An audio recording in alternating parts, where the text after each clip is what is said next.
এই যে দলটি আসলো, সেই দলটির একটা বৈধতাকে প্রশ্নবিদ্ধ করছে।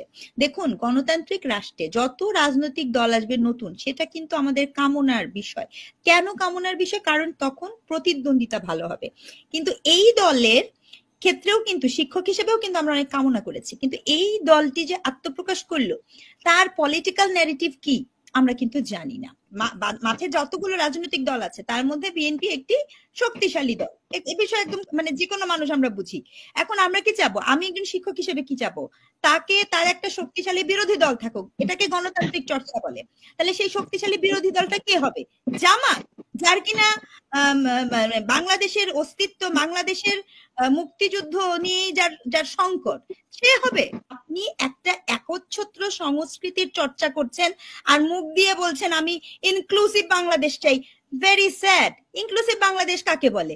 ইনক্লুসিভ বাংলাদেশ কি তাকে বলে যে আমি এখানে ডাইভার্সিফাইড কমিউনিটিকে কাট অফ করব, এখানে আমি নারী নেতৃত্বকে কাট অফ করব, আমি আমার মেয়েদেরকে খুঁজে পাবো না, এখানে আমি অমুসলিমকে কাট অফ করব? আইন শৃঙ্খলা পরিস্থিতির অবনতির যে বিষয়টা, সেটি কিন্তু এমন না যে একদিনে হয়েছে, এটা কিন্তু ধারাবাহিক ভাবে হচ্ছে। আপনি একদম এটা হওয়াটাই স্বাভাবিক, এটাও আমি বলতে চাই। কারণ আপনার 5ই আগস্ট পরবর্তী সময়ে আপনার যেভাবে একটা ফ্রাজাইল অবস্থা আমরা রাষ্ট্রকে পেয়েছি, যেখানে রাষ্ট্রের পুলিশ বাহিনী থেকে শুরু করে রাষ্ট্রের বিচার ব্যবস্থা থেকে শুরু করে সবকিছু একটা ফ্রাজাইল এবং ইনস্টিটিউশনাল কোনো ধরনের কি বলবো ইন্টারভেনশনের কোনো সুযোগ যখন আমাদের নাই, তখন আইন শৃঙ্খলা পরিস্থিতি খারাপ হবে।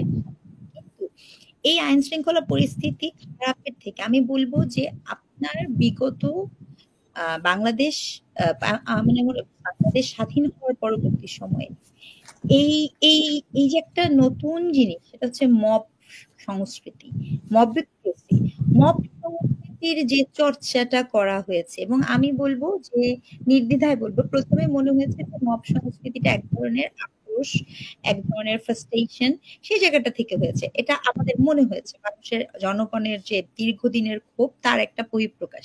কিন্তু আপনি যদি দেখেন, এই যে পরশু দিনের আগের দিনও যখন আপনার এসটি ইমামের ছেলের ওয়াইফ এবং যার সাথে তার ডিভোর্স হয়ে গেছে, তার বাসায় ভিতরে ঢুকে যাওয়া, এই প্রক্রিয়াগুলোতে, এবং সেখানে উপস্থিত মিডিয়া এবং উপস্থিত আপনার বাহিনীর নিশ্চুপ এবং কোনো কাউকে না ধরা, এই পুরো প্রক্রিয়াটা কি প্রকাশ করে? এটা কেমন হয়েছে? এখন এই জায়গাটা এমন জায়গায় পৌঁছেছে, যেমন মনে করেন হাসিনার ছিল হেলমেট বাহিনী, আর সম্ভবত এই যে সরকার, যেটি খুব দুঃখজনক, গণ অভ্যুত্থানের সরকার, তাহলে কি তার কাছে আছে মব বাহিনী? এটা খুব প্রশ্ন।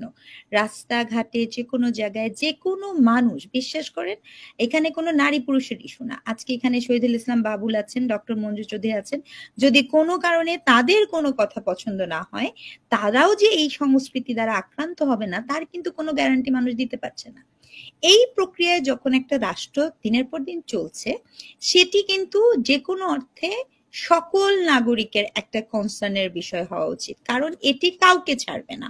এটি এমন না যে আজকে আমার তার সাথে আতাত হয়ে গেছে, আমি খুব একটা সুবিধাজনক পরিস্থিতিতে যাচ্ছি, কালকে কিন্তু আমার সাথে আবার দ্বন্দ্ব তৈরি হলে তখন সেটার ব্যবহার করা হবে। এবং এটি কিন্তু যদি একটা নির্বাচিত গভর্নমেন্টও আসে, তার জন্য একটা থ্রেট হবে। এটাকে প্রেসার গ্রুপ বলে না, এটাকে পেটোয়া বাহিনী বলে, এটাকে ডিফারেন্ট পেটোয়া বাহিনী বলে, যেটা সমর্থন করা হচ্ছে। এটা হচ্ছে প্রথম একটা থ্রেট। দ্বিতীয় থ্রেট, আপনি যে কোনো অর্থে সরকারি থেকে কোনো দলকে গঠন করা কোনোভাবেই আপনার গণতান্ত্রিক চর্চার জন্য বা কোনো মানে কোনো অর্থেই সেটা বৈধ কোনো চর্চা না। আপনি একটা পার্টি আসবে, আমরা যারা কম বেশি রাজনীতির সাথে একটু ফলো করি বা বুঝি, তারা সবাই কিন্তু জানতাম যে এই পার্টিটা আসবে। তাহলে এই পার্টিটা যেহেতু আসবে আমি আপনি জানি, সেক্ষেত্রে আপনি মাত্র 1 সপ্তাহ একটা নোটিশ দিয়ে আপনার যিনি নাহিদ ইসলাম, উনি কি করলেন, পার্টিটাকে থেকে রিজাইন নিয়ে ওই পার্টির একটা মুখপাত্র পরিণত হলেন। এবং এখন পর্যন্ত এই সরকারে আরো ছাত্র প্রতিনিধি আছে, শিক্ষার্থী প্রতিনিধি আছে, যারা কিনা ওই পার্টির সাথে কোনো না কোনো ভাবে কানেক্টেড। ওই পার্টি যখন আত্মপ্রকাশ করেছে, তার যানবাহন থেকে খরচ থেকে শুরু করে সেগুলো সরকারি। এই সকল কিছু আপনার কি করছে? এই সকল কিছু আপনার এই পুরো প্রক্রিয়ার, এই যে দলটি আসলো, সেই দলটির একটা বৈধতাকে প্রশ্নবিদ্ধ করছে। দেখুন, গণতান্ত্রিক রাষ্ট্রে যত রাজনৈতিক দল আসবে নতুন, সেটা কিন্তু আমাদের কামনার বিষয়।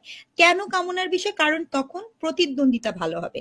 কিন্তু এই দলের ক্ষেত্রেও কিন্তু শিক্ষক হিসেবেও কিন্তু আমরা অনেক কামনা করেছি, কিন্তু এই দলটি যে আত্মপ্রকাশ করলো, তার পলিটিক্যাল ন্যারেটিভ কি আমরা কিন্তু জানি না। আপনি খেয়াল করে দেখবেন বিএনপি কি ধরনের পলিটিক্যাল ন্যারেটিভ বলছে মধ্যপন্থী, তারপরে মধ্যপন্থী একটা অবলম্বন করবে। মধ্যপন্থী কোনো শব্দ হতে পারে না। মধ্যপন্থী তো আমি তো নির্দ্বিধায় বলতে পারি বিএনপিও মধ্যপন্থীর দল, জাতীয় পার্টিও বলতে পারে আমি মধ্যপন্থীর দল। এটা কি ধরনের কথা? মধ্যপন্থী, ডানপন্থী, বামপন্থী, শুনেন, মধ্যপন্থী এটা কোনো গোল বা আদর্শ হতে পারে না, হতে পারে না, হতেই পারে না। এক্স্যাক্টলি, এটা কোনোদিনও হতেই পারে না। এটা কি ধরনের কথা হলো? মধ্যপন্থী কখনো পলিটিক্যাল ন্যারেটিভ হয়? এটা পলিটিক্যাল ন্যারেটিভ না। পলিটিক্যাল ন্যারেটিভ কাকে বলে?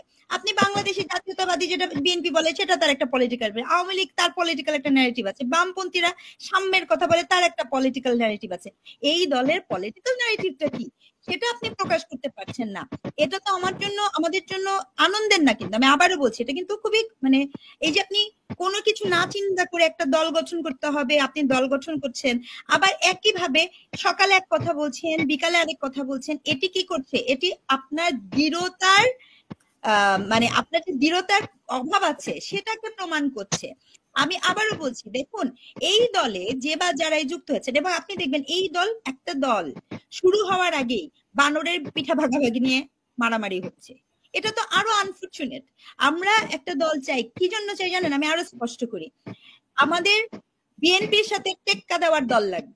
এটাও আমি বলতে চাই। বিএনপি এখন মাঠে যতগুলো রাজনৈতিক দল আছে তার মধ্যে বিএনপি একটি শক্তিশালী দল। এ বিষয়ে একদম মানে যে কোনো মানুষ আমরা বুঝি। এখন আমরা কি চাবো? আমি একজন শিক্ষক হিসেবে কি চাবো? তাকে তার একটা শক্তিশালী বিরোধী দল থাকুক, এটাকে গণতান্ত্রিক চর্চা বলে। তাহলে সেই শক্তিশালী বিরোধী দলটা কে হবে?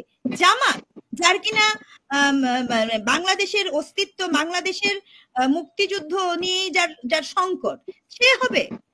তাকে কি কোনোভাবে মানে আপনি এখন দেখেন, এটা আমার বলতে আরো বলছি, জামাতকে নিয়ে বিএনপি যখন রাজনীতি করেছে সেটা যেমন ঠিক হয়নি, জামাতকে নিয়ে আওয়ামী লীগ রাজনীতি করেছে সেটাও ঠিক হয়নি, কারণ মতাদর্শিক ভাবে আপনি বারবার জামাতের সাথে নেগোসিয়েশনে গেছেন। কাজে আমি এটা নিয়ে কোনো কথাই বলতে চাই না। এখন আপনি তার উপরে আপনার এমন সব পরিস্থিতি তৈরি হচ্ছে, আপনি এখন একটি একক সাংস্কৃতিক চর্চার কথা বলছেন। মধ্যমপন্থী মানে কি? এই যে আপনার শাহবাগে যে ঘটনা ঘটলো গতকালকে আপনার অনুষ্ঠানে, আমি আপনাকে রিকোয়েস্ট করব, যদি সুযোগ থাকে আমাকে সময় দিবেন, আমি বিষয়ে কথা বলতে চাই। কিন্তু আমি একটা কথা বলি, আপনি একটা একচ্ছত্র সংস্কৃতির চর্চা করছেন আর মুখ দিয়ে বলছেন আমি ইনক্লুসিভ বাংলাদেশ চাই। Very sad. ইনক্লুসিভ বাংলাদেশ কাকে বলে? ইনক্লুসিভ বাংলাদেশ কি তাকে বলে যে আমি এখানে ডাইভার্সিফাইড কমিউনিটিকে কাট অফ করব, এখানে আমি নারী নেতৃত্বকে কাট অফ করব, আমি আমার মেয়েদেরকে খুঁজে পাবো না, এখানে আমি অমুসলিমকে কাট অফ করব, আমি এখানে পাহাড়ের জনগোষ্ঠীকে কাট অফ করব, সমতলের আদিবাসীকে কাট অফ করব? এই যে বড় বড় জায়গাগুলো নিয়ে আসছেন, আসলে কি এই যে পপুলিস্ট হওয়ার যে একটা কি বলবো ভাইরাস, একটা পপুলিস্ট হওয়ার ভাইরাস যে কখনো আমার এই মানে গণ অভ্যুত্থানের সরকারকে ধরতে পারে, এটা আমি কল্পনাই করি।